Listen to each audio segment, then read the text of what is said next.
Hello students. तो आपका एक यूनिट हो चुकी है आपकी बीएससी थर्ड ईयर में। आई होप जाट समझ में आ रहा है ना आपको। हाकिम और 2-3 स्टूडेंट्स अभिषेक वगैरह, उनकी फरमाइश थी कि नाम लिया जाए वीडियो में, तो लिया जा चुका है। ठीक है, समझ में आ रहा है। और भी जो भी होंगे थर्ड ईयर के जिनका नाम मैं बोलना भूल गया, वो भी क्या करेंगे, समझ में आ गया तो ठीक है, नहीं तो पढ़ते रहिए, लिखते रहिए, हंसते रहिए, मुस्कुराते रहिए। ठीक है, तो आज अपनी यूनिट फर्स्ट हो चुकी है। यूनिट फर्स्ट की थ्योरी न्यूमेरिकल सब करा चुके हैं। आपका असाइनमेंट भी अवेलेबल हो चुका होगा अभी तक एक। ठीक है, तो आज है आपकी यूनिट सेकंड, लेक्चर नंबर 25। तो यूनिट सेकंड में है क्या, पहले बता देता हूँ। यूनिट सेकंड में अपन पढ़ेंगे श्रोडिंगर, एक है श्रोडिंगर समीकरण, श्रोडिंगर इक्वेशन के बारे में वो आगे चर्चा करेंगे। श्रोडिंगर समीकरण है क्या। एक पढ़ेंगे अपन वेव पैकेट के बारे में, यानी कि तरंग समूह के बारे में, वो है क्या। ठीक है, तो लगभग पूरी उसमें यूनिट में अपन इनके बारे में चर्चा करेंगे। ऑपरेटर क्या है, वेव पैकेट क्या है, वेव फंक्शन क्या है, फलाना ढिकाना क्या है। तो पहले अपन देखते हैं, स्टार्ट करते हैं डी ब्रोगली से। किससे स्टार्ट करते हैं, डी ब्रोगली से। तो भाई साहब डी ब्रोगली ने बोला क्या, डी ब्रोगली ने बोला कि एक आपका कण है जिसका संवेग कितना है, जिसका संवेग है आपका p, जिसका संवेग कितना है p। इस संवेग p वाले कण के साथ क्या है, एक वेव एसोसिएट रहती है, संगत रहती है, जिसकी जो वेवलेंथ है वो कितनी रहती है, लैम्बडा।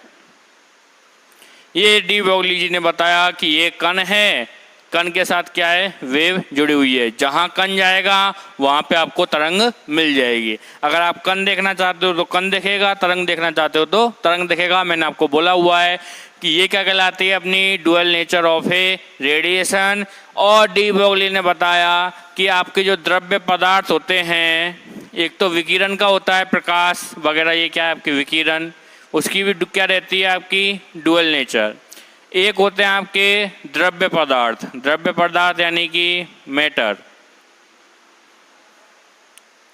जैसे आपका इलेक्ट्रॉन हो गया, प्रोटॉन हो गया, न्यूट्रॉन हो गया। ये भी क्या करते हैं, डुअल नेचर को शो करते हैं, द्वैत प्रकृति को वो करते हैं, प्रदर्शित करते हैं। क्लियर है।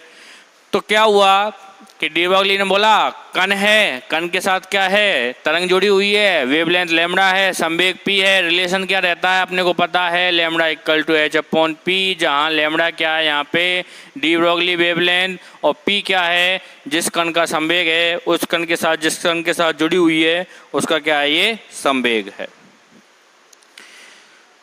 तो उसने बता दिया कि विकिरण के साथ साथ द्रव्य पदार्थ भी रहते हैं जिनके साथ क्या रहता है, डुअल नेचर रहती है।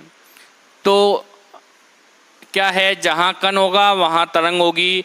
एक टाइम पर किसी भी द्रव्य पदार्थ या विकिरण की एक ही प्रकृति, एक ही नेचर शो होगी। लाइक अपन अगर देखना चाहते हैं अभी, या तो वो होगी तरंग या वो होगी कण। जैसे मैंने आपको एक्सपेरिमेंट बताए थे, एक होता है आपका कृष्णिका विकिरण, एक होता है आपका व्यतिकरण। ठीक है, दो प्रयोग अलग अलग। जब आप इसमें देखोगे, या कृष्णिका की जगह अपने का सबसे बढ़िया एग्जाम्पल है प्रकाश विद्युत प्रवाह। प्रकाश है, क्या है आपका प्रकाश,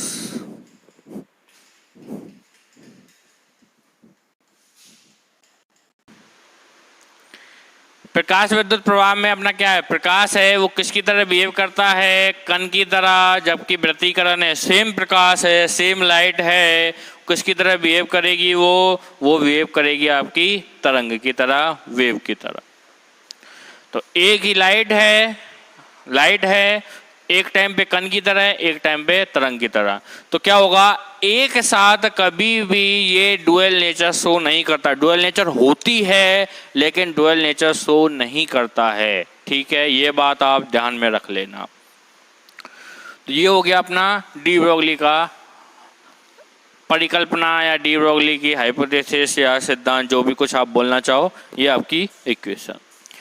तो क्या है कि अगर ये कण है जिसका संवेग कितना है p है, यानी कि इस कण का द्रव्यमान मान लेता हूं मैं m है, तो p इक्वल टू क्या होगा आपका mb, यानी इस कण का जो वेग होगा वो कितना होगा v, क्या होगा v। अब मैं देखना चाहता हूं इस जो तरंग है उस कण का उस तरंग का वेग कितना है। इस तरंग का जो वेग है जिसको बोलेंगे अपन vp, ये होता है आपका कला वेग। क्या होता है कला वेग, vp इक्वल टू कला वेग। और vp को लिखा जाता है कला वेग को, किसी भी तरंग का जो वेग है कला वेग वो कैसे लिखा जाता है vp equal to nu into lambda, जहाँ न्यू क्या है उस तरंग की आवृत्ति है और लेमड़ा क्या है उस तरंग की वेवलेंथ है। तो क्या कर रहा हूँ मैं, मेरे को देखना है कि कण है, कण के साथ तरंग है, कण का वेग तो मुझे पता है v है, मुझे तरंग का वेग नहीं पता है। लेकिन डी ब्रोगली तो क्या बोल रहा है, डी ब्रोगली बोल रहा है कि कण जहाँ पे है तरंग भी वहाँ पे होगी, यानी क्या होना चाहिए कि कण का वेग और तरंग का वेग बराबर आना चाहिए आपके डी ब्रोगली के हिसाब से। तो देखिए, तो क्या कर रहे हैं अपन कला वेग निकाल रहे हैं, आना क्या चाहिए bp इक्वल टू v आना चाहिए। मैं ये सॉल्व करना चाहता हूँ, तो देखते हैं ये आता है या नहीं। तो देखिए डी ब्रोगली रिलेशन क्या है आपका, lambda equal to h upon p, ठीक है। और ये कण है, कण की ऊर्जा क्या है इक्वल टू h न्यू के बराबर, या इस तरंग की जो फोटोन के रूप में मान लो या किसके रूप में मान लो, उसकी ऊर्जा कितनी है equal to h nu equal to h nu equal to क्या हो जाएगा आपका mc स्क्वायर, इक्वल टू क्या रहता है h न्यू और एक क्या रहता है इक्वल टू mc स्क्वायर। ये तो इसके संगत में, आवृत्ति के संगत में, और ये कण के संगत में। तो इक्वल टू h न्यू भी है, इक्वल टू mc स्क्वायर भी है। यहाँ से क्या आ जाएगा आपका h nu equal to mc square या h equal to mc square upon nu, ठीक है। तो यहाँ पे p आपको पता है, p क्या है आपका m इंटू v, ये आपको ध्यान रखने योग्य बातें हैं। तो क्या है कि lambda equal to h upon p है, h का वैल्यू क्या है mc square upon nu, nu क्या है आवृत्ति है, c प्रकाश का वेग है, m क्या है कण का द्रव्यमान, ठीक है। तो लैम्डा क्या होगा, लैम्डा इक्वल टू h का value mc square upon nu, p का value m into v, m से m कैंसल आउट, क्या बचेगा आपका lambda equal to c square upon nu into v। ये अलग है, ये न्यू है, ये v है, ये क्या है v, वेग है, ये आवृत्ति है। न्यू को इधर शिफ्ट कर दूं मैं, न्यू को इधर शिफ्ट कर दिया तो nu into lambda equal to c square upon v, और c square upon v equal to क्या आ गया आपका न्यू इंटू लैम्डा। और मैंने क्या बोला है, किसी तरंग का जो कला वेग है वो कैसे डिफाइन किया जाता है, आवृत्ति इंटू वेवलेंथ से। उस तरंग की आवृत्ति और उस कण के वेवलेंथ के गुणनफल को क्या किया जाता है, न्यू इंटू लैम्डा वीपी के रूप में, BP equal to nu into lambda. तो यहाँ पे न्यू इंटू लैम्डा को क्या लिख दिया मैंने, बीपी जो कि आपके तरंग का कला वेग है इक्वल टू क्या होगा c स्क्वायर अपॉन v।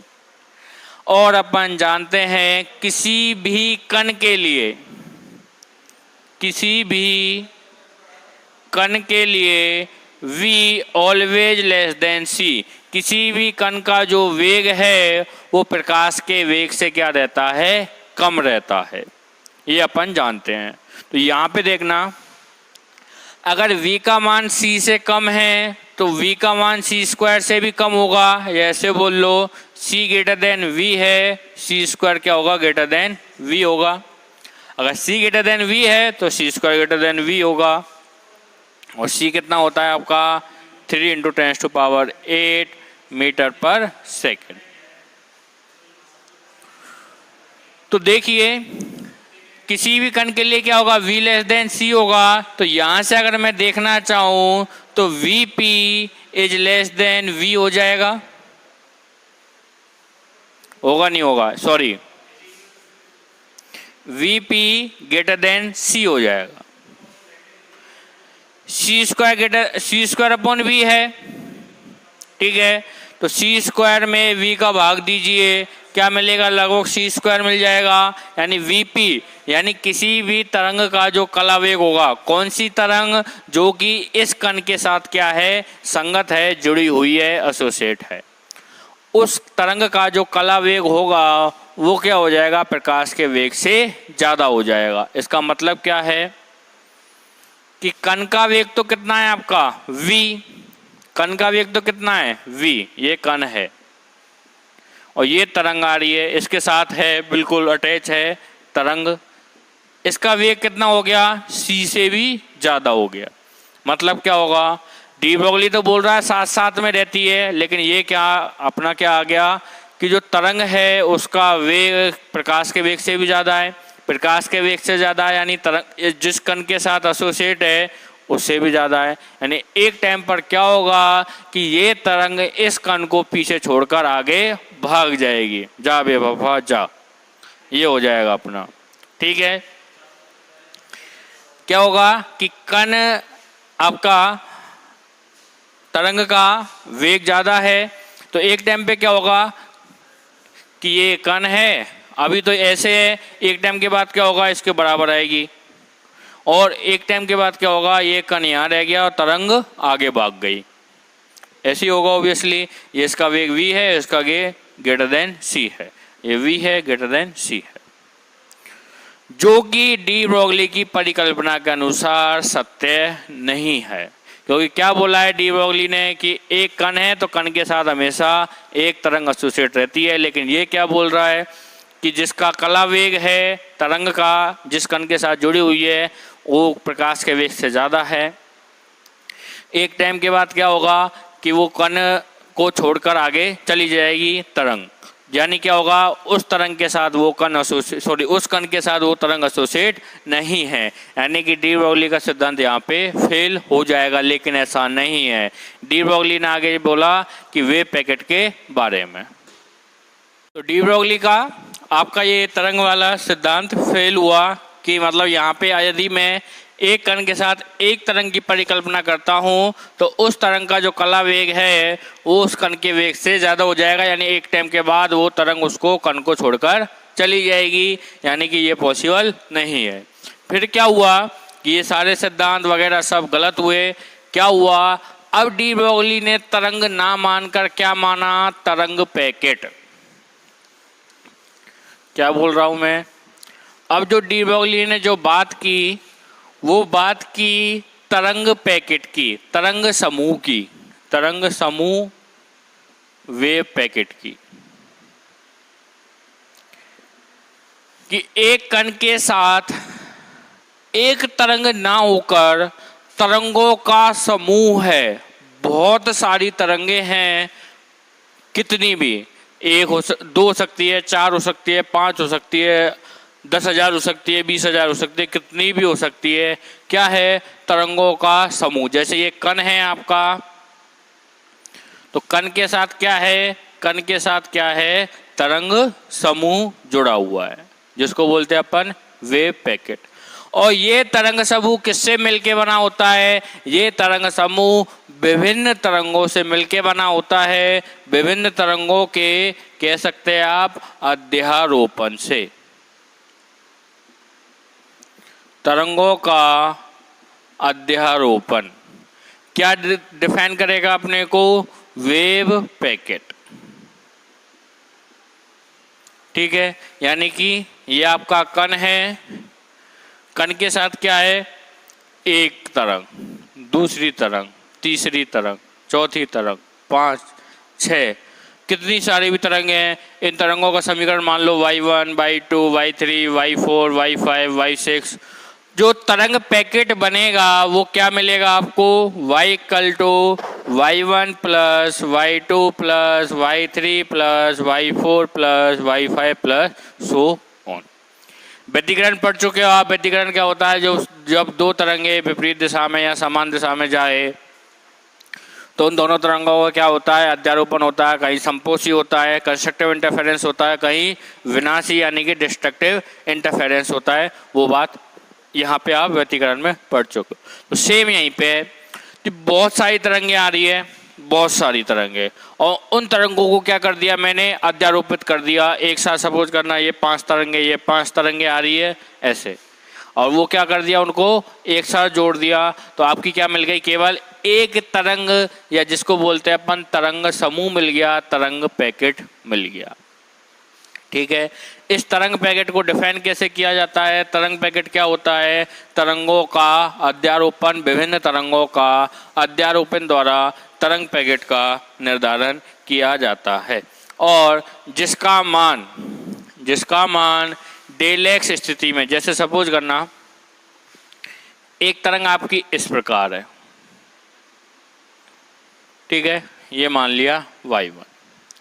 एक तरंग आपकी इस प्रकार है, ये मान लिया y2। एक तरंग आपने मान लिया ऐसे है, y3। एक तरंग मान लिया ऐसे है, y4। और कितनी भी तरंगें किसी भी प्रकार की हो सकती है, सेम तरंगें भी हो सकती है। सपोज करना यही y1 है, यही y5 है, मतलब 2 तरंगें इस प्रकार की है, 3 तरंगें इस प्रकार की है, 4 तरंगें इस प्रकार की, 5, मतलब क्या है कि विभिन्न तरंगें हैं, विभिन्न वेवलेंथ है, अलग अलग वेवलेंथ है। इन सब तरंगों को क्या कर दिया मैंने, अध्यारोपण कर दिया, y=y1 + y + y2 + y3 + y4 + y5। अलग अलग तरंगों को एक साथ जोड़ दिया। तो क्या मिलेगा आपको, ये मिलेगा, जो समीकरण y मिलेगी वो क्या होगी, तरंग पैकेट की समीकरण। और इन तरंगों को यदि, या तरंग समूह को मैं यदि ड्रॉ करना चाहूँ, बनाना चाहूँ, अभी तो मैं क्या है इसका रफ डायग्राम बना रहा हूँ, जब इसको और एक्सप्लेन करूँगा अच्छे से तो वहाँ पे अपन इसको और अच्छे से ड्रॉ करेंगे। तो लगभग इसका जो डायग्राम आप बनाओगे वो बनता है कुछ इस प्रकार।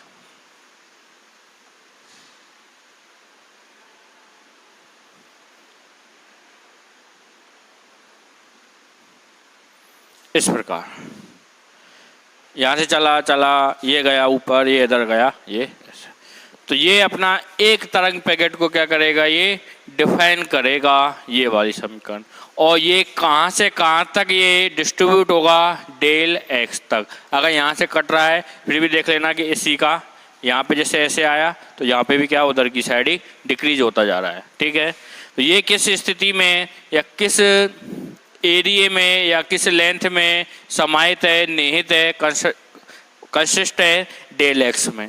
तो ये आपका क्या डिफाइन करेगा, ये डिफाइन करेगा आपका तरंग पैकेट। ठीक है, अब इस तरंग पैकेट के संगत अपन एक मानते हैं कि तरंग पैकेट को किस समीकरण द्वारा प्रदर्शित किया गया है, y। तो यहाँ पर तरंग पैकेट को एक फलन के रूप में डिफाइन करते हैं, उसका आगे तक यूज है, आगे तक आप उसको पढ़ोगे, यानी आपकी जब तक क्वांटम खत्म नहीं हो जाएगी। तरंग पैकेट को अपन बोलते हैं, इसको जो फलन द्वारा डिफाइन किया जाता है उसको बोला जाता है तरंग फलन। तरंग पैकेट को जिस फलन द्वारा प्रदर्शित किया जाता है उसको बोला जाता है तरंग फलन, वेव फंक्शन। क्या बोला जाता है, वेव फंक्शन। और वेव फंक्शन को डिफाइन किया जाता है साई द्वारा। ये क्या है आपका, साई, PSI, साई। ठीक है, ये क्या है आपका साई। इस साई के जो निर्देशांक है वो है x, y, z, t। ये आपके इस साई के क्या है, निर्देशांक है। यानी इसका कहने का क्या मतलब है कि आपकी एक तरंग समूह है, तरंग समूह के संगत तरंग फलन है जिसको Sai x, y, z, t द्वारा प्रदर्शित किया जाता है। जहां साई क्या है, तरंग फलन है, तरंग समूह को डिफाइन कर रहा है। यानी जो तरंग समूह है उसके निर्देशांक क्या है, x, y, z। और किस समय पर देख रहे हैं अपन, समय t पर उसको देख रहे हैं। किस समय पर देख रहे हैं, समय t पर उसको देख रहे हैं। ठीक है, तो ये होगा आपका तरंग पैकेट या तरंग समूह का एग्जाम्पल। तो इस तरंग समूह की कुछ विशेषताएं हैं तरंग फलन, और अपन सब चीज़ों को आगे और अच्छे से डिफाइन करेंगे कि तरंग फलन क्या है, क्या नहीं है, कैसे क्यों है। तो अभी तो आप देख लीजिए तरंग समूह है, तरंग समूह को तरंग फलन द्वारा प्रदर्शित किया गया है। तरंग फलन क्या है? साई, यानी आपको तरंग फलन के बारे में पता है कि वो किस स्थिति में है, एक्स वाई जेड पे है, किस समय टी पर है, फलन का मान क्या है, तो आप तरंग समूह के बारे में बता सकते हो। और तरंग समूह के बारे में बताते क्या पता लग जाएगा मुझे पता लग जाएगा कि कण कहाँ पे है, क्योंकि क्या है, कण के साथ क्या है, तरंग पैकेट एसोसिएट है, संगत है। ये आपका कण है। पहले क्या था, एक कण के साथ एक तरंग थी, यहाँ पे क्या है, एक कण के साथ तरंग पैकेट जुड़ा हुआ है। ठीक है, इस तरंग फलन साई को बोला जाता है तरंग आयाम। तरंग फलन साई को बोला जाता है तरंग आयाम या वेव एम्पलीट्यूड। ये कुछ बेसिक टर्म हैं जो आपको पता होनी चाहिए। तो तरंग आयाम को क्या बोलते हैं अपन? वेव एम्पलीट्यूड, तरंग आयाम। तरंग फलन साई को वेव एम्पलीट्यूड बोलते हैं। तो इस तरंग फलन की निम्न विशेषताएं 3, याद रखना 3 विशेषताएं हैं। पहली है कि साई का मान क्या है, तरंग फलन साई का मान वहां अधिक होना चाहिए जहां कण के पाए जाने की प्रायिकता अधिक होती है। एक बात मैं बोल रहा हूं कि सपोज करना ये कमरा है। अच्छा, तरंग पैकेट एक बार और अच्छे से डिफाइन कर सकते हैं अपन कि आपकी क्लास है बीएससी 3rd ईयर। ठीक है, कितने लोग हैं? लगभग 100 लोग मैं मान लेता हूँ, 100 बच्चे मान लेता हूँ, 100 स्टूडेंट्स मान लेता हूँ। अलग अलग किसी की परसेंटेज कुछ है, किसी की कुछ है, किसी की अलग है, किसी का बिहेवियर अलग अलग है। तो 100 लोगों को मैं यदि एक रूप में डिफाइन करता हूँ तो मैं क्या बोलूँगा, ये बीएससी 3rd ईयर के बच्चे हैं, स्टूडेंट्स हैं। तो क्या हो गया, जो आप लोग हैं वो तो तरंगे हो गई, और जो ये पूरा बीएससी 3rd ईयर है वो क्या हो गया, पूरा समूह हो गया बीएससी 3rd ईयर, वो क्या हो जाएगा, तरंग समूह हो जाएगा। तो एक तरंग समूह को तरंग फलन द्वारा डिफाइन करते हैं, यानी कि बीएससी 3rd ईयर हो गया। ये सपोज करना एक 3rd ईयर है, बीएससी 3rd ईयर। ठीक है, तो क्या है, जो तरंग फलन है उसको तरंग आयाम भी बोलते हैं, और ये तरंग फलन तरंग पैकेट आपका इस तरह डिफाइन है। यानी देखिए यहाँ पे तरंग ऐसे जा रही है। तरंग आयाम क्या होता है, maximum displacement, maximum vertical displacement above दी वर्टिकल साइड। ठीक है, ये आपका ये वाला जो मैक्सिमम डिस्प्लेसमेंट है वो क्या कहलाता है, तरंग का आयाम कहलाता है। तो यहाँ पर आयाम ज़्यादा है, यानी आप क्या बोल रहे हो कि कण यहाँ पर, मैंने आपको बोला था कि आप केवल प्रायिकता के बारे में बात करोगे क्वांटम मैकेनिक्स में, आप यही नहीं बोलोगे कि ये कण यहाँ पर पाया जाएगा डेफिनेटली, ऐसा नहीं होगा, आप भूल जाइए ये बात। तो तरंग पैकेट है, तरंग पैकेट में क्या है, ये एक तरह से वेव बना दी है। तो देखिए आयाम में से बढ़ता जा रहा है, पहले इतना था, फिर इतना हुआ, फिर इतना हुआ, फिर डिक्रीज, फिर ये क्या बता रहा है कि कण के पाए जाने की जो प्रायिकता है वो सबसे अधिक कहाँ है, यहाँ पर। जितना ज़्यादा आयाम है, जितना ज़्यादा तरंग का आयाम है, उतना ही कण वहाँ पे पाया जाएगा। ठीक है, और जहाँ पे तरंग का आयाम कम है वहाँ पे कण का मान कम पाया जाएगा। जैसे अभी आप जिस रूम में बैठ के ये वीडियो देख रहे हो, क्या होगा, यदि आप गेट पे खड़े हो, आपका जो रूम का गेट है, दरवाज़ा है, तो आपकी जो प्रायिकता है रूम में पाए जाने की वो सबसे कम होगी। क्या हो सकता है, आप बाहर भी जा सकते हो और अंदर भी आ सकते हो, लगभग 0 है ये मान लो।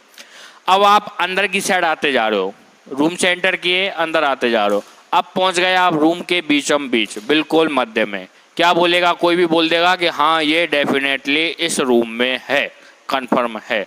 अब क्या कर रहे हैं, सपोज करना आपके रूम में 2 दरवाजे हैं। ठीक है, एक इधर की साइड का मान लो, एक इधर की साइड का मान लो, और अभी आप बीच में बैठे हो, बिल्कुल ये वीडियो देख रहे हो। तो इस रूम से एंटर करोगे, आपका मान लगातार बढ़ रहा है, तरंग फलन का मान लगातार बढ़ता जा रहा है, तरंग आयाम का मान लगातार बढ़ता जा रहा है। बैठे बैठे बैठे बढ़ रहा है बढ़ रहा है बढ़ रहा है। यहाँ पे आप आ गए तो मैक्सिमम हो जाएगा, फिर क्या करोगे, इस गेट से आप बाहर निकल जाते हो तो क्या होगा, लगातार डिक्रीज होता जाएगा। सेम यहीं पे हो रहा है। तो यहाँ पर तरंग का आयाम ज़्यादा है।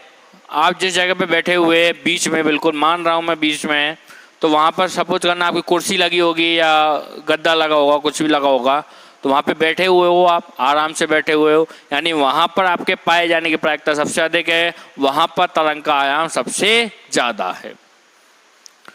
तो इसकी जो पहली विशेषता है वो ये है कि साई का मान वहाँ अधिक होना चाहिए, साई का मान वहाँ अधिक होना चाहिए जहाँ कण के पाए जाने की प्रायिकता भी अधिकतम होती है, प्रायिकता भी अधिकतम होती है। जहाँ जितना ज़्यादा आयाम साई का मान वहीं उतना अधिक होगा जहाँ पर कण के पाए जाने की प्रायिकता अधिक होगी, यानी तरंग का आयाम उतना ही ज़्यादा होगा। क्लियर है? सेकंड। दूसरा है तरंग का या तरंग फलन साई का स्वयं के साथ व्यतिकरण संभव होना चाहिए, साई का व्यतिकरण स्वयं के साथ। क्योंकि क्या बोल रहा हूँ मैं, अध्यारोपण हो रहा है, अध्यारोपण किसको डिफाइन करता है, व्यतिकरण को डिफाइन करता है। तो स्वयं के साथ व्यतिकरण संभव होना चाहिए तथा विवर्तन जैसे प्रयोगों को समझना या समझाना, एक्सप्लेन करना चाहिए। साई का स्वयं के साथ व्यतिकरण होना चाहिए तथा विवर्तन, डेविसन जर्मर जैसे प्रयोगों को समझा सके, विवर्तन प्रयोगों को समझा सके। कहने का क्या मतलब है कि आपकी एक कण है जिसका एक तरंग है ये वाली, एक दूसरी तरंग है ये वाली, तीसरी तरंग है ये वाली, चौथी तरंग है ये वाली। इन सब से मिलकर क्या बन रहा है, आपका तरंग समूह मिल रहा है।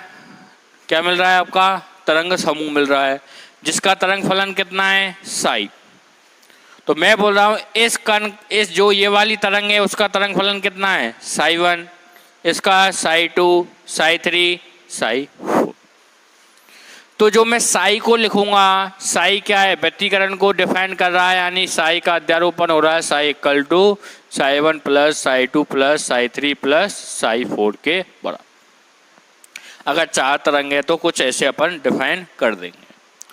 तो ये हो गया आपका तरंग पैकेट का, कि तरंग पैकेट का साई का स्वयं के साथ व्यतिकरण संभव होना चाहिए और डेविसन जर्मर जैसे प्रयोगों को समझा सके, विवर्तन जैसे प्रयोगों को समझा सके। ठीक है, तो ये क्या होगा, 4 तरंगे हैं, 4 तरंगों का अलग अलग तरंग फलन है, उसको एक तरंग पैकेट के तरंग फलन के रूप में अपन डिफाइन कर देंगे। तीसरा क्या है, तीसरा है कि जो तरंग फलन है वो कण के व्यवहार के बारे में बात करे, ना कि कण के सांख्यिकी व्यवहार के बारे में। जो तरंग फलन साई क्या है, तीसरा, साई कण के व्यवहार को प्रदर्शित करे, ना कि सांख्यिकी व्यवहार को। यहाँ दोनों व्यवहार अलग है, दोनों बिहेवियर अलग है। कि साइज कण के व्यवहार, यानी कण कहाँ पे पाया जाएगा, उसका संवेग क्या होगा, उसका ऊर्जा क्या होगी, उसका फलाना क्या होगा, उसका ढिकाना क्या होगा, सब कुछ डिफाइन करेगा तुम्हारा साई। अगर तुमको तरंग फलन या तरंग आयाम साई के बारे में पता है तो मैं नहीं, मतलब तरंग फलन जो साई है वो आपको तरंग समूह के बारे में सब कुछ बता देगा। अगर आपको तरंग समूह के बारे में सब कुछ पता है तो आप उस कण के, जिस कण के संगत में तरंग समूह है, उसके बारे में आसानी से बता सकते हो। तो साई कण के व्यवहार को प्रदर्शित करता है, ना कि सांख्यिकी व्यवहार को। सांख्यिकी व्यवहार यहाँ पे क्या डिफाइन कर रहा है, यहाँ पे व्यवहार वो डिफाइन कर रहा है कि जिन तरंगों से ये मिलके बना है, ये तरंग पैकेट जिन तरंगों से मिलके बना है वो ये डिपेंड नहीं करेगा कि इसमें कितनी तरंगों से मिलके वो तरंग पैकेट बना हुआ है। 4 हो सकती है, 5 हो सकती है, 6 भी हो सकती है। 6 होगी तब भी वो कॉम्प्रोमाइज़ कर लेगा। जनरली देखो डिफाइन किया जाता है, मैं आपको बोल देता हूँ, A1 psi1 plus A2 psi2 plus A3 psi3। Suppose करना 3 तरंगों से मिलके बना है जिनके तरंग फलन psi1 psi2 और psi3 है, तो तरंग पैकेट का फलन क्या है आपका psi। अगर मैं बोलूँ जहाँ A1 A2 A3 क्या है कांस्टेंट है, तो ये मिलके क्या कर रहे हैं आपके व्यतिकरण कर रहे हैं, लीनियर इक्वेशन के रूप में डिफाइन किया है, वो psi आपका मिल जाएगा। अगर मैं बोलूँ आपको कि ये तरंग पैकेट 2 तरंगों से मिलके बना है, यही तरंग पैकेट क्या होगा 2 तरंगों से मिलके बना है, यहाँ पे 3 था यहाँ पे 2 हो जाएगा, तो psi क्या हो जाएगा अब A1 dash psi1 plus A2 dash psi2। तो A1 और A2 डैश के मान, A1 और A2 के मान चेंज हो जाएंगे। ठीक है, तो आज की क्लास के लिए यही था। तीसरी प्रॉपर्टी है कण के व्यवहार, ना कि सांख्यिकीय व्यवहार, यानी अपन नहीं देखेंगे कि उसका व्यवहार उसमें कितनी सारी तरंगे सम्मिलित हैं। नेक्स्ट क्लास में अपन इसका वेग निकालेंगे और श्रोडिंगर समीकरण के बारे में चर्चा करेंगे। Thank you.